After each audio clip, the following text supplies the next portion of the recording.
Bon, alors on va pouvoir commencer doucement. Donc, ce webinaire est enregistré. Vous avez dû voir passer une petite notification. Alors, bonjour et bonjour donc aux personnes qui viennent de nous rejoindre. Bienvenue dans ce webinaire qui s'intitule donc l'apiculture bio, ses actualités réglementaires et ses contraintes.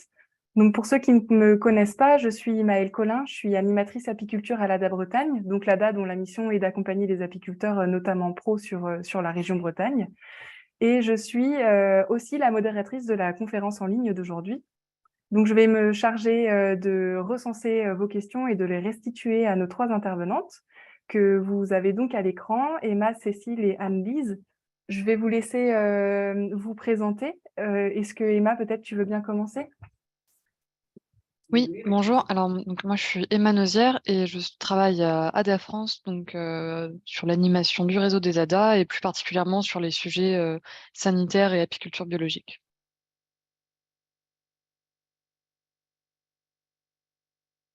Alors, je prends la suite. Bonjour, donc Cécile Ferrus. Moi, je travaille à l'ITSAP, Institut de l'abeille, essentiellement sur les thématiques de qualité des produits et d'acquisition de références technico-économiques. Et bonjour, moi je suis Anne-Lise Renner, je suis apicultrice professionnelle en bio et je suis administratrice de l'ADAPIC et ancienne administratrice du GPGR. Merci beaucoup.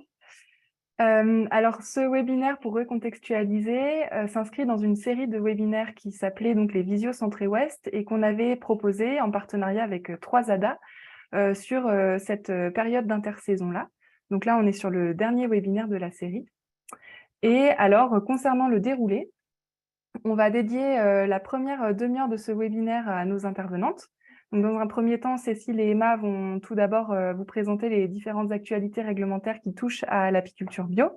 Ensuite, elles solliciteront Anne-Lise, qui est apicultrice, donc, pour faire un témoignage sur ces actualités-là, et les contraintes rencontrées. Et j'en profite pour préciser tout de suite que le diaporama de présentation vous sera envoyé à la fin du webinaire, donc vous pourrez revenir sur toutes ces informations-là. Suite à cette demi-heure-là de présentation et d'échange, s'en suivra 20 minutes de questions-réponses et on va conclure cette conférence en ligne à 13h30 maximum. Avant de démarrer la présentation, je précise quelques modalités pour le webinaire. Donc, vos micros et vos caméras sont coupés par défaut, mais vous pouvez à tout moment pendant cette conférence partager des commentaires ou poser des questions. En fait, vous avez en bas de votre écran la petite rubrique donc Q et R sur le bandeau horizontal des actions que vous pouvez faire. Et il va vous suffire de cliquer sur cette icône-là de questions-réponses. Une nouvelle fenêtre apparaît dans laquelle vous pouvez taper votre message et l'envoyer en tapant sur Entrée. Et suite à ça, en fait, je reçois les questions, je vais pouvoir les modérer, soit en y répondant directement par écrit, soit en les mettant en attente pour qu'elles puissent être répondues à l'oral lors de la séance des questions-réponses. Voilà. Vous avez un onglet discussion également, dans lequel vous ne pouvez par contre pas écrire, mais dans lequel vous pouvez recevoir quelques informations. Je vais maintenant laisser nos intervenantes démarrer la présentation. Alors, Cécile, je te donne la main pour pouvoir partager le diaporama.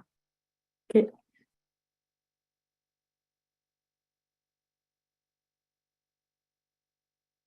Là, ça doit être bon. C'est bon, tu peux juste peut-être le mettre en plein écran. Voilà, super. Ok. Donc voilà, Maëlle l'a dit à l'instant. Donc l'idée de la présentation d'aujourd'hui, c'est de vous faire une présentation donc sur les principaux critères réglementaires qui existent dans le cahier des charges apiculture biologique à l'heure actuelle, et faire un point aussi sur les dernières actualités, notamment en lien avec ces évolutions réglementaires récentes, et notamment vous verrez notamment sur la question des emplacements. Alors, où est-ce qu'on en est aujourd'hui sur les conditions de production en apiculture biologique? Donc, l'idée, c'est là de dérouler un peu sur plusieurs thématiques. Quels sont aujourd'hui les critères de conformité? Alors, pour commencer, quelques précisions déjà sur la réglementation en bio, pour qu'on soit tous bien au fait des choses. Donc, aujourd'hui, c'est une nouvelle réglementation qui est en vigueur. Donc, c'est une réglementation européenne qui est entrée en vigueur donc, au 1er janvier de l'année dernière, donc au 1er janvier 2022. Et donc, à l'issue de ce changement de réglementation, européen, il y a un travail qui est fait à l'échelle française par l'INAO qui publie ce qu'on appelle un guide de lecture. Donc un guide de lecture, on va l'évoquer par la suite, c'est un document qui permet de venir préciser un certain nombre de choses, apporter des précisions d'interprétation par rapport au règlement européen. Un rappel aussi, un petit peu rapidement, mais c'est important, sur les acteurs aujourd'hui qui sont sur ces questions de la bio. Donc, en premier lieu, il y a l'INAO, donc, qui est l'Institut national pour la qualité et l'origine. Donc, c'est la structure nationale qui s'occupe de la gestion des signes de qualité. Donc, par signe de qualité, on entend les AOP, les IGP, les labels rouges et l'agriculture biologique notamment. Il y a également des organismes certificateurs qui interviennent. Donc, eux sont en charge de la réalisation des contrôles dans les exploitations. Et puis, sur un certain nombre de sujets, il y a des discussions qui ont lieu dans la filière apicole avec plusieurs lieux de discussion. Là, je vous en ai cité 3 notamment. Il y a une commission apicole au sein du réseau ADA-ITSAP. Donc, cette commission, elle est composée d'élus et de salariés du réseau pour travailler donc, sur les problématiques qui se posent aujourd'hui et faire le lien avec les autres acteurs impliqués. Il y a aussi des discussions qui ont lieu à Interapie, dans le cadre d'une commission aussi. Et puis, après, il y a aussi des organisations syndicales qui sont mobilisées sur le sujet et donc qui peuvent aussi avoir leur propre lieu de discussion sur les questions apicoles. Alors, pour commencer sur les questions de traitement, de lutte contre varroa en apiculture, je vais laisser la parole à Emma. Alors, du coup, sur cette diapositive, on vous a remis un petit peu quelles étaient les molécules autorisées donc, en bio. Et vous voyez que dans le tableau, donc en parallèle, vous avez les traitements, enfin les médicaments avec AMM qui correspondent à ces molécules, sachant qu'il y a des médicaments comme le Varromed qui voilà, sont sur plusieurs molécules, acide formique et acide oxalique par exemple. Donc les molécules autorisées, on va retrouver 4 acides organiques, donc l'acide formique, l'acide lactique, acétique et oxalique. Et ensuite, il y a 4 molécules donc, qui sont il me semble, des dérivés d'huile essentielle, donc le menthol, le thymol, le calyptol et le camphre. Au niveau de la nouvelle réglementation, en fait, ça n'a pas changé avec le règlement de 2018.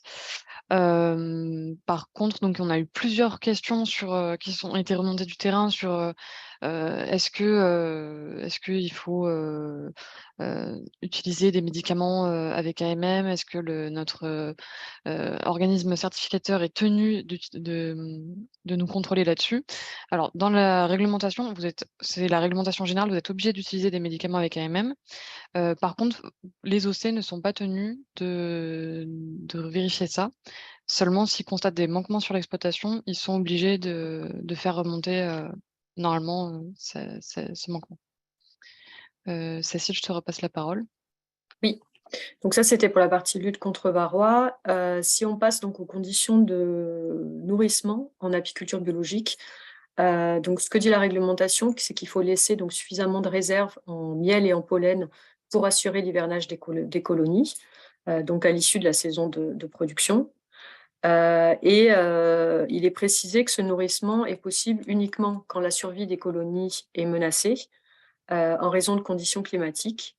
Et il y a d'autres modalités qui sont prévues, mais qui sont encore non précisées à ce jour, donc on ne va pas en parler, hors conditions climatiques difficiles. En tout cas, les possibilités de nourrissement, elles doivent se faire avec des produits biologiques, donc ça peut être du miel, du sucre, du sirop ou du pollen biologique. Et puis, une précision qui a été apportée ces derniers temps, c'est concernant le développement des essaims. Eux peuvent être nourris plus globalement. Il n'y a pas forcément besoin d'une raison climatique qui mette en danger la survie de l'essaim. Donc, voilà, c'est une précision apportée uniquement pour ce type de colonie. Sur les questions de renouvellement du cheptel, donc une des modifications par rapport à l'ancienne réglementation, c'est qu'on avait au préalable la possibilité de renouveler avec du cheptel conventionnel à hauteur de 10%. Et donc dans la nouvelle réglementation, c'est un seuil qui a été réaugmenté et qui est passé à 20%. Dans la limite de ce taux ou dans le cas de dérogation pour mortalité importante, les essaims doivent être transférés sur cire issus de l'apiculture biologique ou les rennes, donc des essaims ou les rennes issus de cheptels conventionnels peuvent être introduites donc dans un seuil, à hauteur d'un seuil de 20% et n'auront pas à subir de période de conversion. Une nouveauté aussi par rapport au nouveau règlement, c'est la question de la cire d'abeille. Donc, ce qu'il faut savoir, c'est que dans l'ancienne réglementation, on parlait de cire d'abeille utilisable en apiculture biologique, dès lors qu'elle provenait d'une exploitation en agriculture biologique. Dans la nouvelle réglementation, du coup, la cire d'abeille devient un produit certifiable en AB, puisque c'est un produit qui est rentré dans le champ d'application de ce règlement. Et des précisions ont été apportées sur le fait que pour la cire biologique, on allait considérer que c'était de la cire d'opercule prélevée dans une ruche qui avait subi au moins une année de conversion. Donc ça, c'est une précision qui a été faite assez récemment dans le guide de lecture français. Toujours sur cette question de cire d'abeille, ce que dit la réglementation, c'est un principe général qui est qu'au cours de la période de conversion, la cire doit être remplacée par de la cire provenant de l'apiculture biologique. Alors, il y a quand même des possibilités d'utilisation, dans certains cas, de cire conventionnelle. Donc, il faut remplir les 3 conditions suivantes. Donc, quand on n'arrive pas à trouver sur le marché de la cire d'abeille issue d'apiculture biologique, mais aussi quand on prouve qu'elle n'est pas contaminée par un certain nombre de substances, et à condition qu'elle provienne de cire d'opercule, on a la possibilité d'utiliser de la cire conventionnelle. Et donc là, on ne va pas rentrer dans le détail maintenant, mais en fait, il existe un document qui précise notamment le point 2, c'est-à-dire il faut faire une recherche en fait de contaminants dans cette cire conventionnelle. Et donc, il y a une liste de substances à rechercher et puis il y a un seuil qui est défini. Et donc, si notre cire répond à ces critères-là, elle peut être utilisée. Et donc, ça ne fait pas l'objet d'une demande de dérogation à part en tant que telle. En fait, c'est que l'organisme certificateur peut vous demander, le jour d'un contrôle, si vous avez utilisé ce type de cire, peut vous demander l'analyse de la cire correspondante pour qu'il puisse faire sa vérification. Sur la question de la cire d'abeille, donc il y a des précisions aussi qui ont été apportées parce que la réglementation générale est sur le renouvellement n'est pas forcément très clair.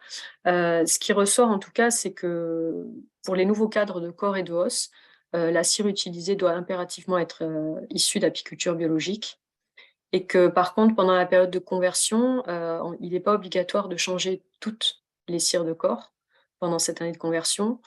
Et ces cadres-là vont être considérés comme conformes à la production biologique. Par contre, ils ne vont pas pouvoir rentrer dans un circuit de vente comme cire biologique.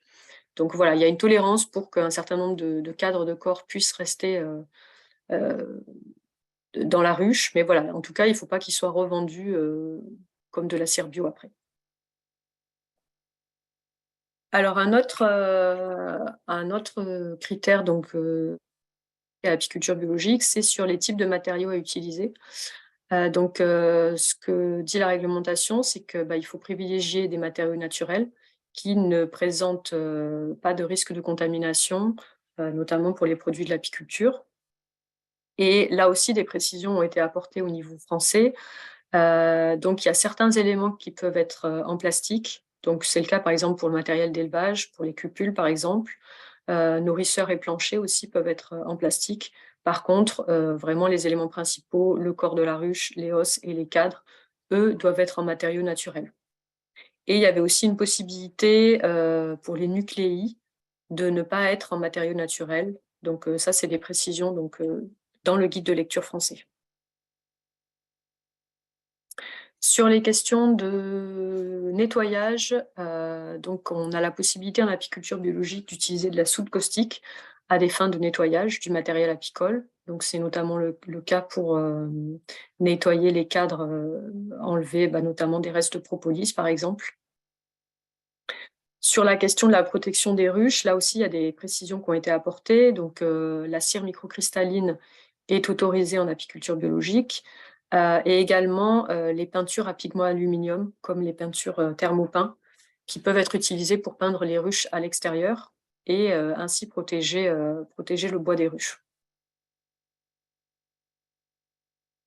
Alors du coup, on va s'attaquer donc au point sur la question des emplacements, Alors, ce que dit aujourd'hui la réglementation européenne. Le premier point qui est indiqué, c'est que les ruchers doivent être suffisamment éloignés de sources susceptibles de contaminer les produits de l'apiculture ou de nuire à la santé des abeilles. Donc, c'est un point qui est précisé comme ça. Il n'y a pas vraiment de précision de distance ou de zone de distance à respecter par rapport à des sites qui pourraient être source de contamination.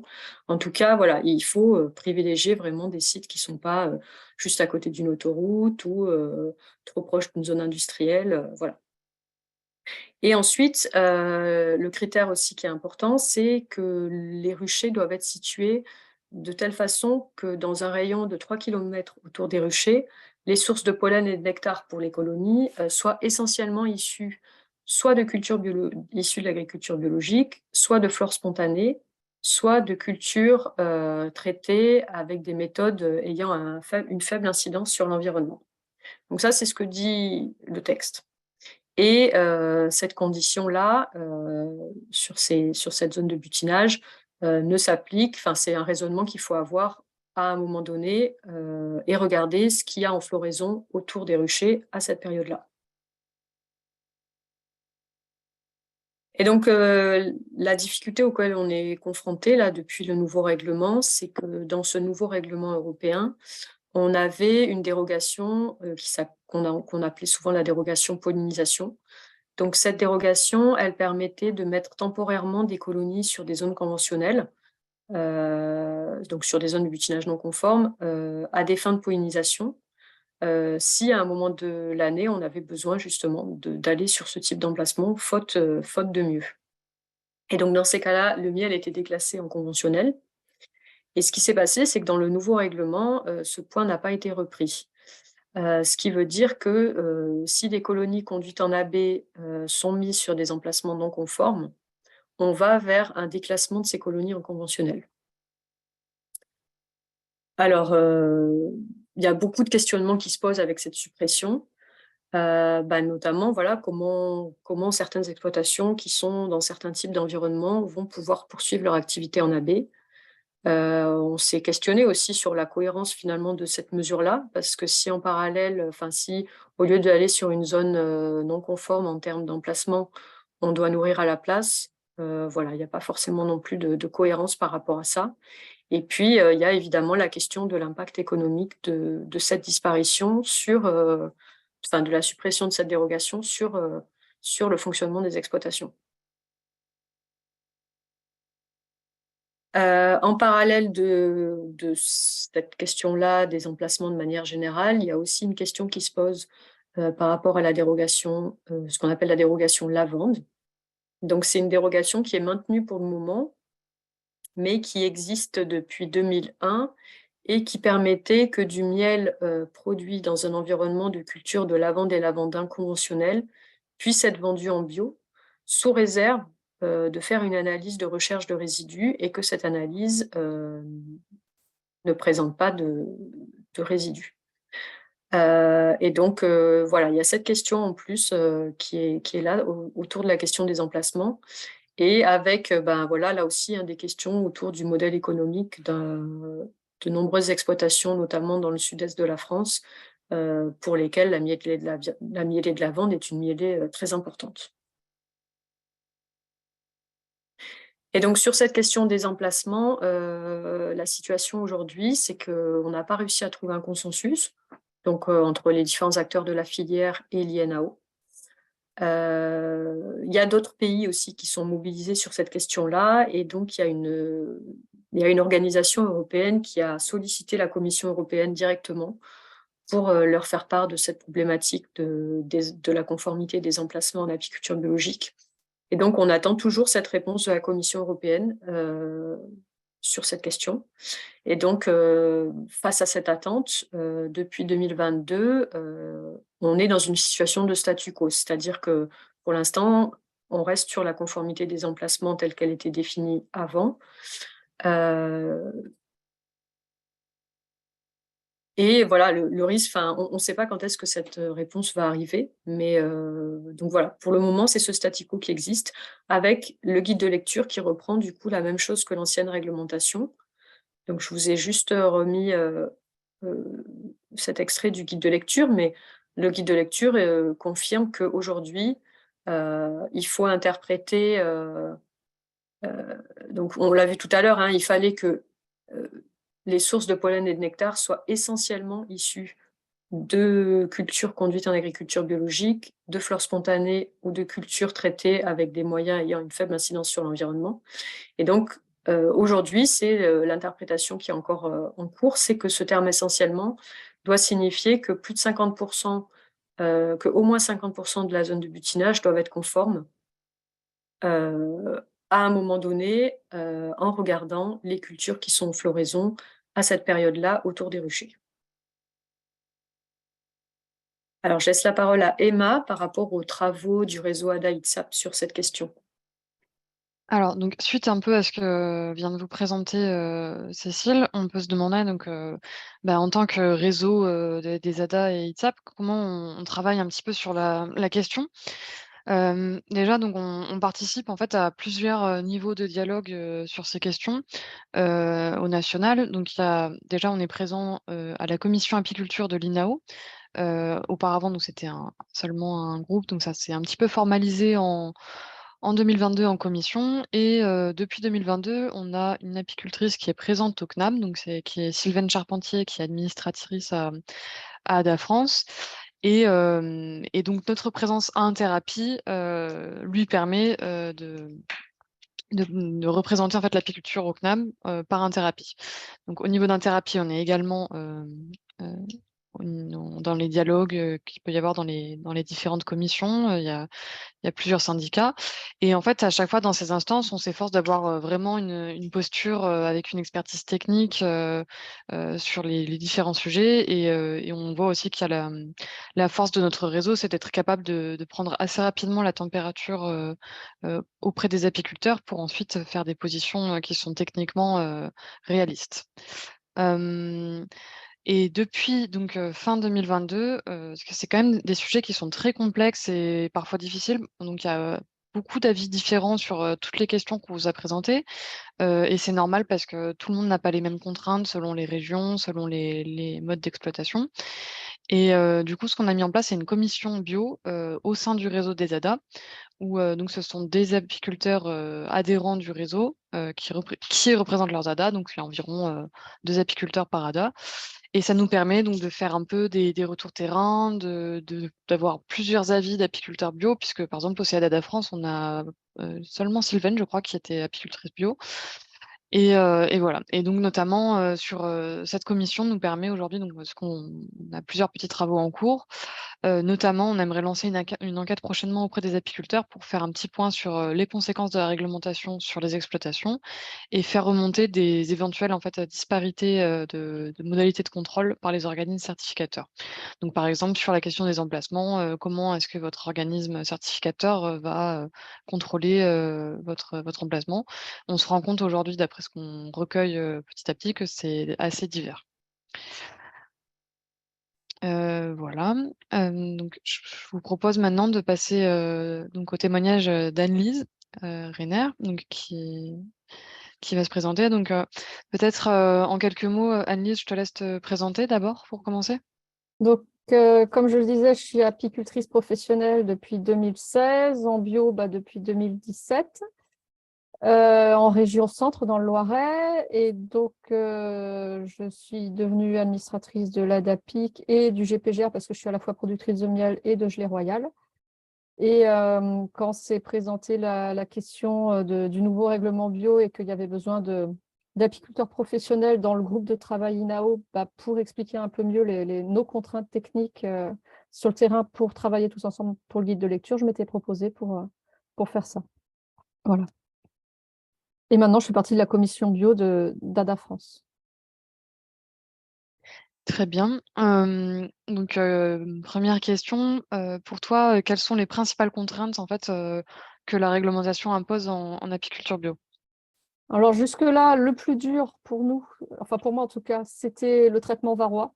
parce que c'est vraiment le plus compliqué en apiculture bio. Déjà, en conventionnel, c'est pas simple, hein. J'ai des collègues qui commencent à avoir des résistances aux médicaments avec AMM. Mais là, en apiculture bio, bah, c'est beaucoup plus chronophage. Les techniques se sont vachement améliorées, notamment avec les cagettes Scalvini qui sont arrivées il y a quelques années et qui m'ont permis de me convertir. Mais ça reste un point délicat. Et après, bon, bah, faire attention au traitement des bois et au nourrissement des ruches, c'est plus facile. Ça coûte un peu plus cher, notamment le sucre bio coûte plus cher que le sucre conventionnel, mais ça se fait, quoi. C'est plus facile. Mais le plus gros point jusque-là, c'était le traitement varroa. Et bien sûr, bah, je fais attention à mes emplacements. En fonction des différentes mielées que je fais, bah, j'ai des miels qui sont classés bio et d'autres qui sont déclassés bio si j'ai des cultures conventionnelles à proximité. Merci. Deuxième question, justement, donc pourquoi cette question des emplacements, elle fait tant débat aujourd'hui, que ça soit au sein du réseau ou même dans d'autres instances? Alors, les emplacements, c'est quelque chose qu'on a en commun avec les apiculteurs en conventionnel. Donc ça, c'est quelque chose, les apiculteurs en conventionnel, ils n'ont pas envie que leur miel soit défavorisé par rapport au nôtre, c'est normal, c'est un miel de qualité aussi. Donc ça a tendance à focaliser plus les débats parce qu'on utilise les mêmes emplacements quelque part. Ensuite, bah, moi, personnellement, et je pense que c'est le cas de beaucoup, je n'ai pas le choix par rapport à là où je suis. Il y a certains collègues qui ont de la chance, ils n'ont pas de culture conventionnelle à proximité. Et ils ont quand même des ressources mellifères. Moi, il y a du colza quasiment partout. Pour démarrer la saison, en plus, elles aiment beaucoup ça, le colza, hein, ça leur amène du nectar et du pollen. Donc, il y a très peu d'emplacements où j'en ai pas. Et quand il fait trop froid, en plus, c'est des emplacements qui vont rien donner. Donc déjà, en temps normal, ça miele un peu moins que sur le colza. Et en plus, une année sur deux, j'arrive pas à faire du miel dessus parce qu'il fait pas assez chaud. Donc, j'ai vraiment besoin du colza pour démarrer la saison. Sinon, derrière, bah, elles ne sont pas prêtes pour la mielée d'acacia. Voilà, les ruches ne sont pas belles. Et s'ils devaient les nourrir à la place, bah, ça me paraît une aberration, alors qu'il y a de la ressource mellifère et du pollen partout, pas loin, quoi. Donc, je trouve ça complètement illogique. Et après, en fin de saison, on a un autre problème, c'est qu'à partir de mi-juillet, bah, il fait super sec, il n'y a plus rien qui miele. La ronce, souvent, elle est sur la fin. Donc, si on ne les amène pas sur tournesol, bah, il faut commencer à les nourrir super tôt. Tournesol ou lavande, parce qu'on commence aussi à avoir la lavande en région centre. Donc, si je ne les amène pas sur tournesol ou sur lavande, bah, c'est des ruchers que je vais devoir nourrir plus. Donc, encore une fois, une aberration. Voilà, je ne sais pas si j'ai oublié quelque chose, je ne pense pas. Ah oui, un petit détail aussi, donc ça c'est variable dans toute la France, mais aussi il y a une variabilité à niveau de l'échelle européenne par rapport à cette histoire d'emplacement. Et en fait, le guide, le règlement, il a été mis au point au niveau de l'Europe, mais chaque pays a son guide d'interprétation, son guide de lecture pour ces organismes certificateurs. Et ça risque d'entraîner de la concurrence entre les différents pays européens parce qu'ils ne vont pas forcément interpréter de la même façon. Et du coup, il y a certains miels qui vont être autorisés dans d'autres pays qui ne le seront pas forcément chez nous. Donc, ça crée une distorsion et donc une conséquence économique derrière pour nos exploitations. Voilà. Et il faut préciser qu'on se rend compte aussi de plus en plus qu'on n'a pas vraiment les mêmes interprétations entre pays et qu'en France, on a tendance à beaucoup se prendre la tête sur ces questions-là, ce qui n'est pas forcément le cas dans tous les pays européens non plus. Et dernière question, donc, qui est un peu plus personnelle sur la gestion de ton exploitation, c'est justement comment tu peux gérer aujourd'hui la question des emplacements avec la nouvelle réglementation et quelles contraintes tu vois? Tu as déjà commencé un petit peu à y répondre? Bah là, franchement, je vais être embêtée. Si on part sur une réglementation plus douce, par exemple, si on part sur essentiellement se réinterpréter dans la chronologie, par exemple, sur 4 mielées, on a le droit une fois d'aller sur une mielée conventionnelle qui sera déclassée. Sur l'année, bah, je peux gérer genre début de saison sur colza et puis après, je continue la saison sur des mielées classées bio, qui sont bonnes à tous les critères. ou au contraire, commencer la saison sur aubépine, si la météo le permet, et ce rucher-là, la dernière mielée, le faire sur tournesol. J'arriverai à jongler comme je le fais à l'heure actuelle, en définitive.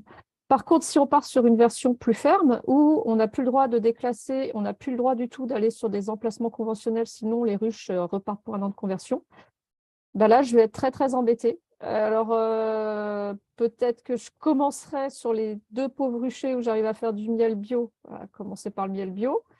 Et puis, je ne les emmènerai pas sur tournesol en fin de saison, donc je commencerai à les nourrir plus tôt. Mais du coup, ça veut dire qu'il va falloir que je diminue mon nombre de ruches parce que je n'aurai pas assez de place pour mettre tous ces ruchers au printemps, que je nourrisse plus, quelles vont être les conséquences sur les prix du miel derrière et donc sur mes ventes. À mon avis, ce n'est pas anodin. Et puis, je trouve ça aberrant de nourrir des ruches alors qu'il y a ce qu'il faut pour les faire vivre à côté, quoi.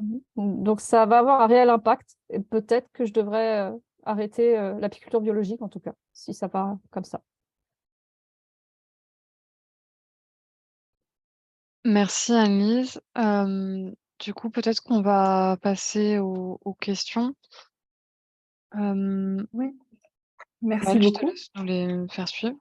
Oui, alors on a reçu quelques questions.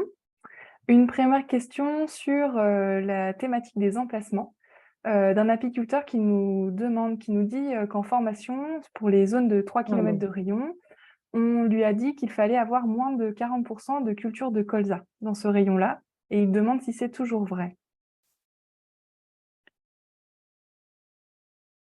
Pardon, Oui, j'ouvre la question parce que pas de je suis souci. plus à l'aise, je vais dire. Non, Ça doit c'est être là. pas. Ouais. Non, enfin, c'est pas.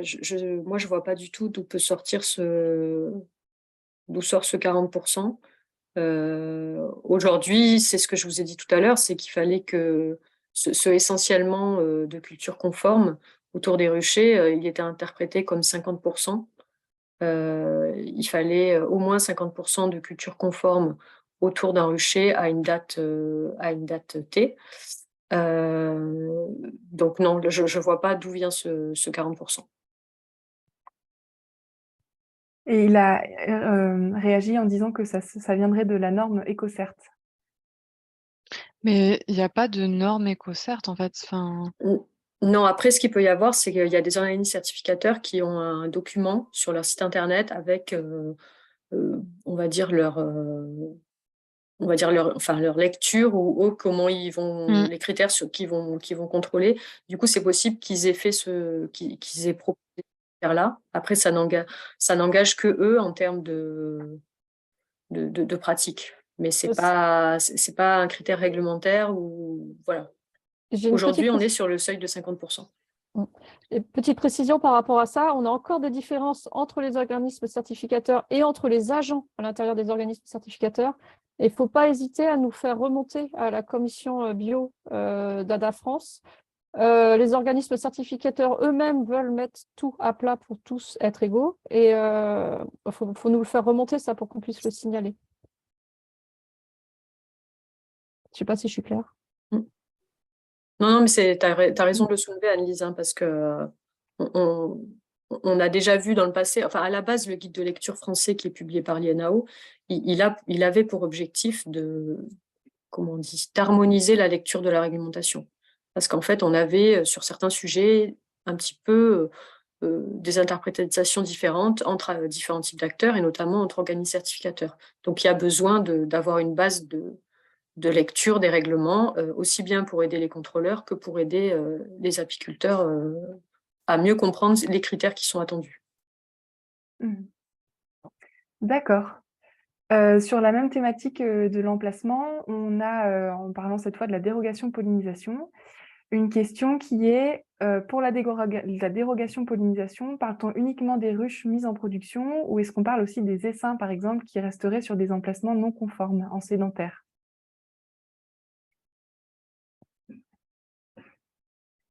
Alors, ça n'a pas été précisé de cette manière-là. Enfin, cette distinction-là n'est pas faite dans les documents sur lesquels nous on travaille. Par contre, pour moi, on est sur un rucher de production sur lequel on va faire du miel. C'est comme ça que je le comprends, en tout cas. Ok.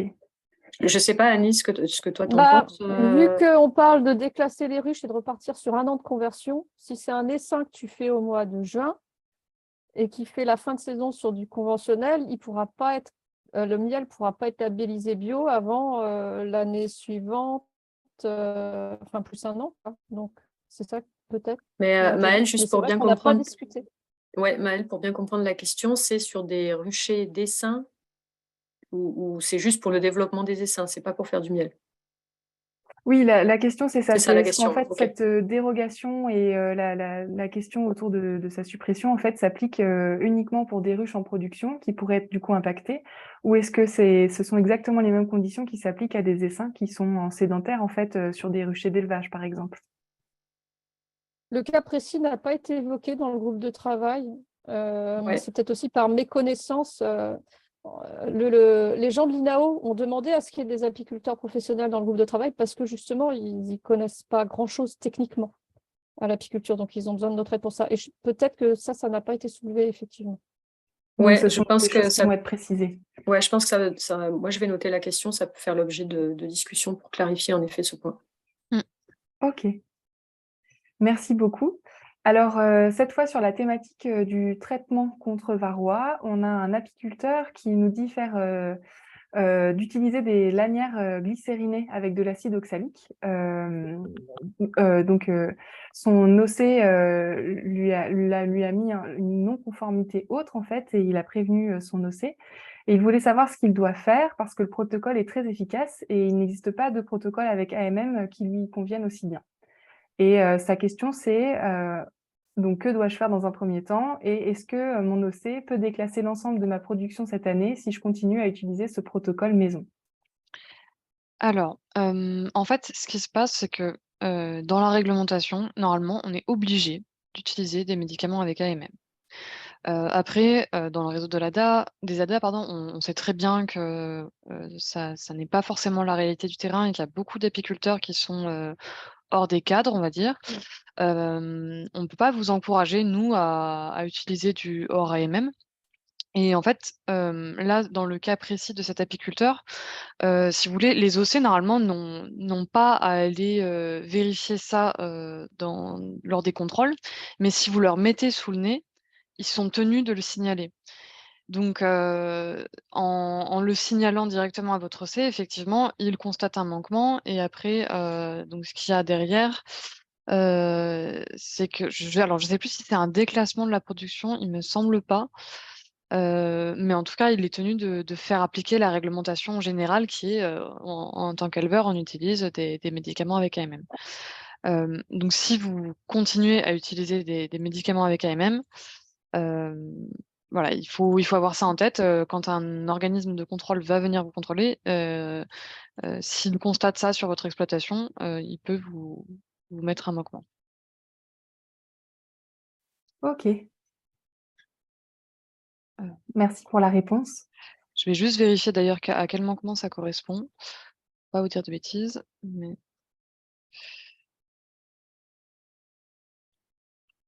tu peux Alors, peut-être ouais. ouais, pendant que tu vérifies, je vais revenir sur la thématique des emplacements. On a une apicultrice qui nous dit que sa stratégie pour le moment, c'est de faire des essaims là où il y a du colza et donc de ne pas récolter de miel sur ses ruches avant la fin de floraison du colza. Mais si les ruches deviennent déclassées, elle va être bloquée parce que, par exemple, cette année, elle a beaucoup de colza autour de chez elle et elle a aussi déjà vidé des ruchers en fait, qui étaient trop proches de grands champs de colza. Donc voilà, c'était pour un retour d'expérience. Bah, Merci pour ce...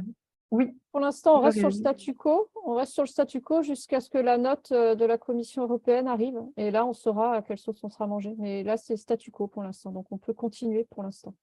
Ouais, en attente. D'accord, merci. Alors, pour repréciser tout à l'heure la question des ruches en production et de ruches sédentaires qui ne sont pas forcément des essaims de production, en fait, l'apiculteur avait reprécisé ça dans des questions que je n'avais pas vues en dessous. Il explique qu'il a 3 emplacements certifiés et qu'il déplace toutes ses ruches de production en fait, sur ces emplacements-là. Et sur le reste, pour l'instant, il laisse ses ruches et ses essaims qui ne font pas de miel, donc sur des emplacements qui ne sont pas certifiés. Et il voulait savoir si ces essaims pourront quand même être utilisés pour des mielées suivantes.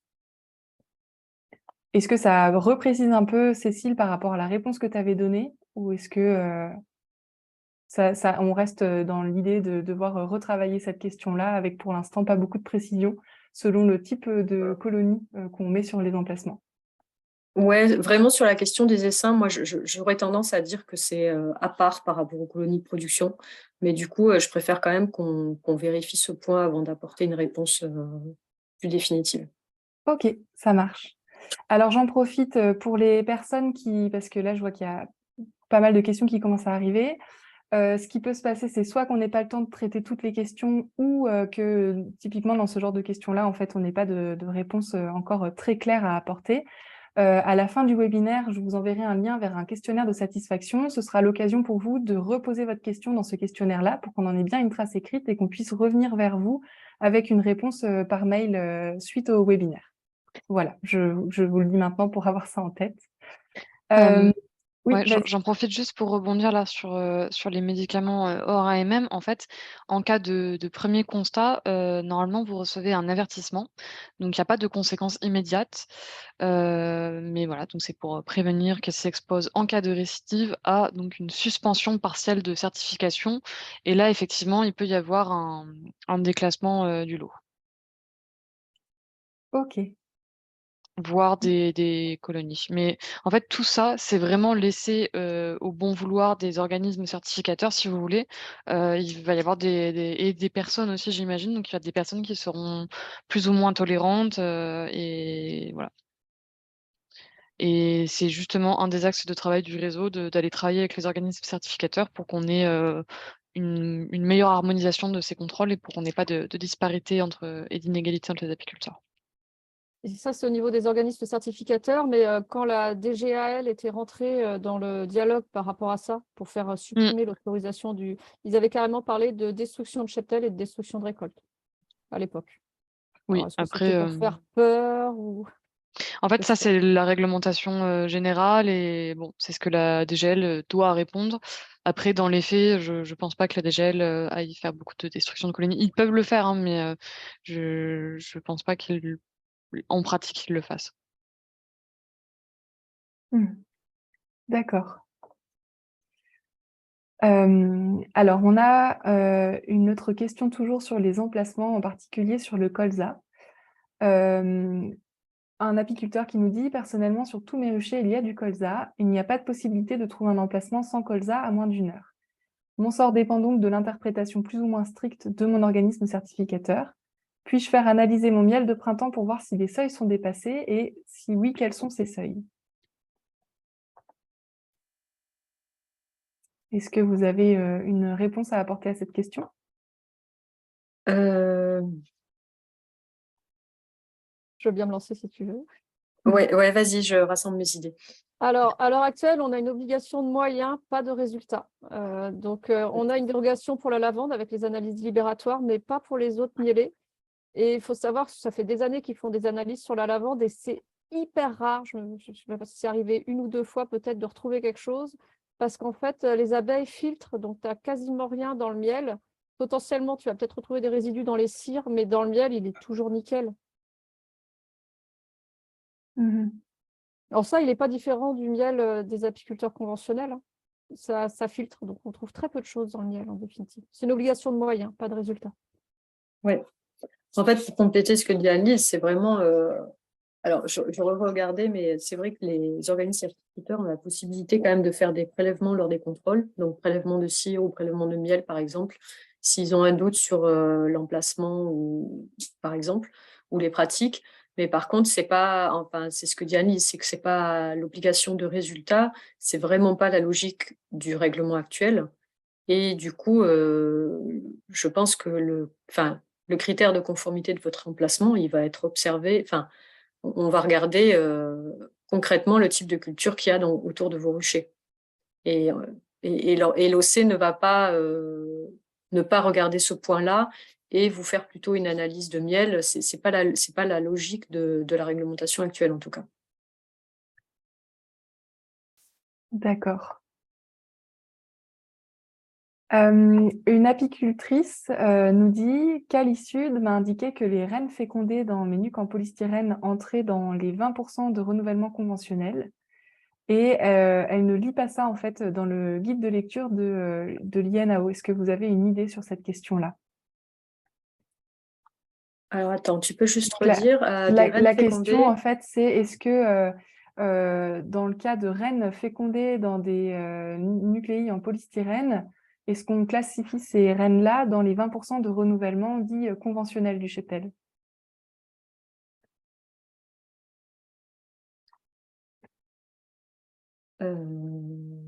Alors déjà, il y a plusieurs choses qui m'intriguent dans cette question. C'est que déjà sur... oui, donc c'est des ruchettes polystyrène, pardon. Oui, c'est ça, Des c'est nucléi. ça. Ah non, des nucléi.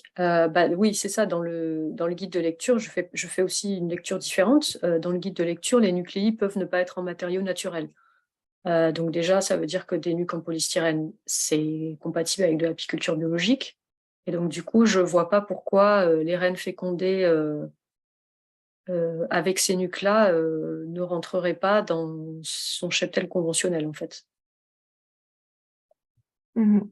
Alors, je ne sais pas si j'ai bien compris la question, mais Non, mais je pense que tu as bien compris la question. je partage son interrogation, en fait. Ouais, d'accord. Encore un problème à faire remonter, du coup. Oui. Hop. Alors, une question un petit peu plus générale sur le contexte réglementaire. Dans le cas où la réglementation se durcit comme évoqué, a-t-on réfléchi à un label d'apiculture raisonnée avec une conduite identique au cahier des charges bio sans la problématique des emplacements? En gros, est-ce qu'il pourrait y avoir un label intermédiaire en quelque sorte entre une certification d'apiculture bio ou conventionnelle? Voilà. Je pense pas qu'il y ait quelque chose sur le feu par rapport à ça à l'heure actuelle. Non. Non, pour l'instant, nous, on essaye de sauver les conditions de production en apiculture biologique. C'est plutôt notre priorité. D'accord. Hop. Alors, y a-t-il un avis clair concernant l'utilisation des PIHP et de l'isobule en apiculture biologique? C'est quoi les PIHP? Alors, c'est une bonne question à laquelle je n'ai pas de réponse. Ah, c'est des partitions. Ah, d'accord. Alors, je sais Ah pas oui, si ça d'accord, fait... c'est... Pardon, vas-y, Anne-Lise.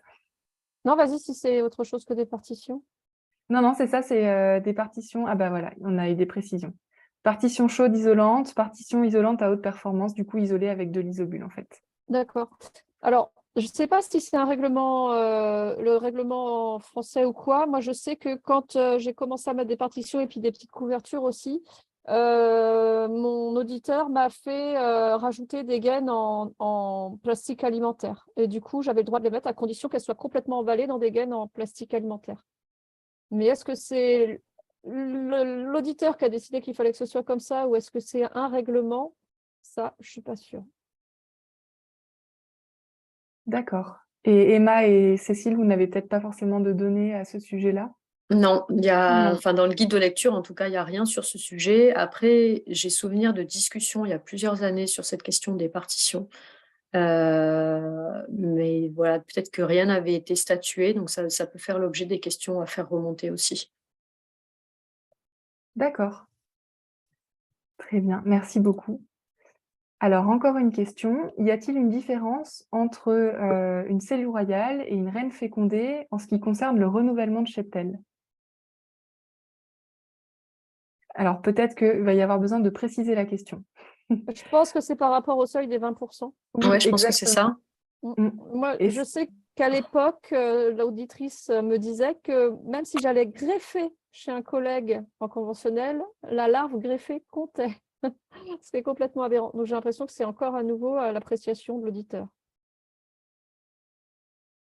D'accord. Et Emma et Cécile, pareil, vous n'avez pas de données claires à ce sujet-là? Non, non plus. Mm. Et surtout que les phrases de ce que je vous ai abordé tout à l'heure, à chaque fois, il est question d'essaim et de reine. Et il n'y a pas du tout de précision par rapport au stade de cellule royale. Du coup, non, je ne vais pas avoir de précision. D'accord. Ok. Pour en revenir sur les histoires de partition dont on parlait juste avant, on a un retour d'apiculteur qui nous signale que lors de sa formation, on lui a dit que le plastique vertical était interdit, sauf pour des portes. Voilà. Eh ben, c'est pas ce que dit le guide de lecture. Ouais. On a aussi une autre personne qui nous signale, alors c'est des appréciations qui arrivent au compte-gouttes par rapport à des questions dont on parlait avant, que Calisude aussi compte des larves greffées chez les collègues conventionnels, donc dans le panel des 20% de renouvellement, du seuil de renouvellement conventionnel. Donc merci pour ce retour-là. Une question cette fois sur la certification de la cire. On a un apiculteur qui nous demande quelles sont les conditions en fait permettant de certifier la cire plus précisément. Et en particulier, il aimerait bien savoir s'il existe des seuils en termes d'analyse de cire. Non. Alors en fait, aujourd'hui, ce qui est voilà, pour moi, c'est pas complet. En tout cas, le fait que la cire soit devenue certifiable en apiculture biologique dans le nouveau règlement, c'est une première étape. Mais pour autant, il n'y a pas de critères qui ont été définis pour dire voilà, une cire à apiculture biologique, il faut qu'elle soit en dessous de tel et tel seuil pour tel et tel type de molécule. Ça, c'est un travail qui n'a pas été défini. Par contre, ce qui a juste été précisé, c'était que ça allait être de la cire d'opercule pour des ruches ayant subi au moins l'année de conversion. Donc, il y a cette précision-là qui a été apportée, mais il n'y a pas de précisions autres qui ont été définies. Merci. D'accord. Et donc, on reste sur de la cire qui vient d'exploitation en bio, mais de la cire d'opercule. D'accord. Mais pas Merci. plus pour l'instant. La question des emplacements concerne aussi la question est, est-ce que la question des emplacements concerne aussi la gelée royale? Normalement, oui, je pense. Pour moi, c'est oui. Oui. Mais Anne-Lise? Je pense que c'est oui. Alors moi, j'ai la chance, c'est que j'ai pas de colza autour de mon rucher HD. J'ai une collègue qui est vers Reims qui a du colza autour. Elle déclasse tout le début de sa production et après, elle reclasse en bio sur les mielées suivantes. Donc elle, si ça durcit, elle va être embêtée aussi, par exemple. Et c'est le cas de plusieurs collègues. Donc à l'heure actuelle, c'est le cas. Enfin, on est censé déclasser ce qui est sur colza et classer le reste. Donc oui, ça concerne la gelée aussi. Ça concerne le pollen, ça concerne la gelée, ça concerne la propolis, ça concerne tous les produits de la ruche, je pense. D'accord. Merci bien. Hop. On a de nouveau un retour d'expérience. Donc, on revient cette fois sur la question des 20% de renouvellement autorisés en conventionnel. Un apiculteur qui nous dit que son auditeur EcoCert considère les cellules royales dans ces fameux 20% de renouvellement conventionnel. Voilà. Ce qui rejoint bien votre réponse de tout à l'heure. Alors, on a balayé l'ensemble des questions. Je vois qu'il est 13h25. Est-ce que Cécile, Emma ou Anne-Lise, vous avez quelque chose de particulier qui vous est venu à l'esprit pendant cette séance de questions-réponses que vous souhaitez ajouter? Alors moi j'ai quelque chose, mais c'est juste là en voyant les échanges, je me dis qu'on a quand même de très grandes disparités selon les expériences et qu'on a quand même du travail à faire de dialogue avec les organismes certificateurs au national pour essayer Ouais. d'améliorer tout ça. Donc c'est en cours, mais voilà, ça prendra sûrement un peu de temps. Ouais, et puis Bon, peut-être pour compléter, juste, je pense que sur ces dernières années, il y avait quand même un gros travail qui avait été fait pour compléter le guide de lecture sur un certain nombre de sujets. Mais en fait, on se rend compte aussi à chaque fois qu'il y aurait matière à clarifier encore et encore pas mal de points. Donc c'est en lien avec ce que disait Emma aussi. Alors, Donc on a voilà, Pardon, vas-y. non, mais il faut qu'on continue ce travail-là de clarification et que tout le monde soit aussi contrôlé sur les mêmes critères. Et dans alors, en l'enquête qu'on est attendant en train de préparer, il y aura des questions diverses. On pourra parce qu'on est en train de préparer une enquête, nous. Il y a une case observation, questions diverses pour que les gens puissent nous remonter ce genre de détails dans ce qu'on est en train de préparer. Ouais, Euh, on peut prévoir, oui. Ouais. Ça pourrait être intéressant. Ben, répondez bien à l'enquête quand elle sortira, parce que ça va nous aider à travailler là-dessus, quoi. Il faut qu'on la lance déjà. Oui, il faut qu'on finisse. Ça va se Mais faire. Oui, voilà, c'est bon. Alors c'est super à travers les différentes questions, réactions là au webinaire, ça permet déjà de faire remonter certaines choses. Mais du coup, oui, le petit message pour les apiculteurs là et pour les participants qui sont déjà en bio et qui ont déjà eu des expériences d'audit auprès de leurs organismes certificateurs. Donc la commission bio d'ADA France est en train de travailler là un questionnaire d'enquête pour justement pouvoir faire remonter ces disparités en fait et travailler dessus. Et donc, au moment où vous verrez passer via le réseau des ADA cette enquête-là, ces retours-là que vous faites déjà en webinaire nous seront très précieux, quoi. Voilà. Et alors, une dernière question avant que je clôture, on va essayer d'y répondre très rapidement. En attendant que cette clarification de la lecture, du guide de lecture, on va dire, soit faite, il y a un apiculteur qui nous demande que faire si notre certificateur a une interprétation erronée de ce guide de lecture ou n'interprète pas comme les autres. Bah, ils peuvent revenir vers leur ADA et nous, la question peut nous être remontée par ce biais-là et nous, on peut déjà venir apporter un éclairage et éventuellement ensuite nous relayer la question plus haut. Et puis après, avec les éléments qu'on aura donnés à cette personne, je pense que l'apiculteur est en droit de contester ou voilà, de revenir sur ce qui a été contrôlé. Alors après, je ne sais pas la forme que ça prend hein, suite à un contrôle quand il y a ce genre de discussion, mais en tout cas, nous, on peut venir apporter ou confirmer si l'apiculteur fait la bonne lecture aussi de la réglementation. Je ne sais pas si c'était très clair ce que j'ai dit. Je pense que ça répond à la question. Ok. Elisabeth ajoute juste que le ministère de l'Agriculture contrôle normalement tous les organismes certificateurs et que normalement l'harmonisation des contrôles devrait aussi se faire par ce biais. Voilà. Théoriquement. Il est 29, donc je vais clôturer ce webinaire. Je reprends la main en vitesse sur le partage d'écran, juste pour vous dire que suite à cette vidéo, donc, vous avez maintenant tout de suite dans la discussion un lien qui s'affiche pour remplir le questionnaire de satisfaction sur ce webinaire.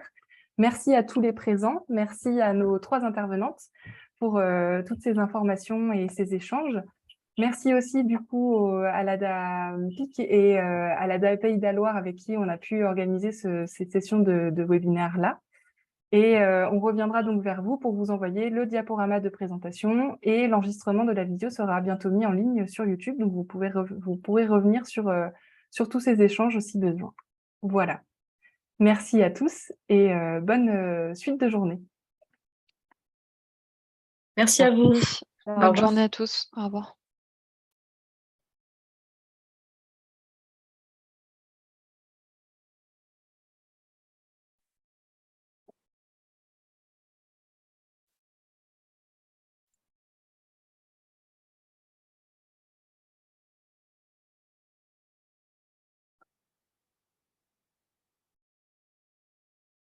Maëlle? Oui. Tu as coupé ton micro, Cécile. Ouais. Tu auras la possibilité de conserver les questions là Oui, bien sûr, oui, je vais, on peut les exporter et je pourrai vous les faire remonter sans souci. Okay. Et sur les essaims, là, va vraiment falloir qu'on retravaille là-dessus, mais si on part sur quelque chose de strict, c'est un an de conversion derrière. Donc ça veut dire qu'un essaim que tu fais sur colza, moi, potentiellement, un essaim que je fais sur colza, il peut produire en fin de saison sur du tout-fleur. Là, s'il est déclassé un an, bah, ça veut dire que tu ne peux pas les mettre sur colza pour qu'ils poussent. Donc ça, c'est quelque chose qu'on n'a pas du tout abordé avec l'INAO, mais il va falloir qu'on retravaille. Ouais. Ok, bon. Eh ben, je vous souhaite une bonne journée. Ouais, merci Annelise. Bonne journée.